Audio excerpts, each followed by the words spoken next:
Verdier-Molinier, vous êtes directrice de l'IFRAP, qui est donc un think tank qui surveille la dépense publique. Vous avez créé le Macronomètre. Chaque semaine, vos équipes analysent une mesure Macron et puis vous dites sa faisabilité. Donc cette semaine, vous vous attaquez à l'impôt sur les sociétés. Le gouvernement a promis de le baisser. Quelle note vous lui mettez ? Alors cette semaine dans le Macronomètre, c'est une bonne note, c'est une note de 7 sur 10. Pourquoi ? Parce que la décision du gouvernement, c'est d'aller beaucoup plus loin que ce qu'avait prévu François Hollande. François Hollande, on s'en souvient, dans son quinquennat, en fin de quinquennat, s'était rendu compte qu'il fallait baisser la pression fiscale sur les entreprises et avait comme projet de passer à 28% de taux d'impôt sur les sociétés. Aujourd'hui, on est à 33,3%. Qu'est-ce qui change par rapport au gouvernement Valls qui avait déjà acté cette baisse de l'impôt sur les sociétés ? Eh bien, c'est que finalement, l'ambition est beaucoup plus importante parce que l'ambition du précédent gouvernement, c'était 28%. Là, on est sur 25% à l'horizon 2022. Ça va être progressif. On va passer par le taux de 26,5, etc.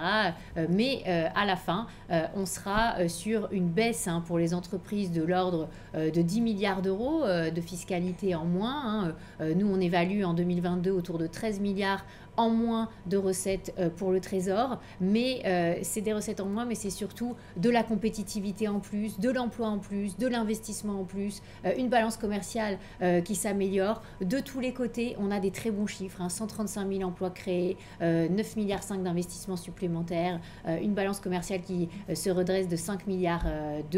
Et donc, on a là tous les atouts pour avoir une meilleure compétitivité. Mais comment atteindre 10 sur 10 ? Vous auriez pu lui mettre 10, il y a des choses qu'il peut mieux faire. C'est vrai que pour avoir 10 sur 10, il aurait fallu aller encore plus vite. Pourquoi ? Parce que là, on sera au taux de 25% seulement en 2022. On aurait pu avoir un calendrier accéléré parce que la baisse du poids de la fiscalité, c'est absolument déterminant dans la réussite des politiques publiques là, dans les prochaines années, et notamment la baisse du chômage. Et on aurait pu espérer que les 25% soient ciblés pour 2020.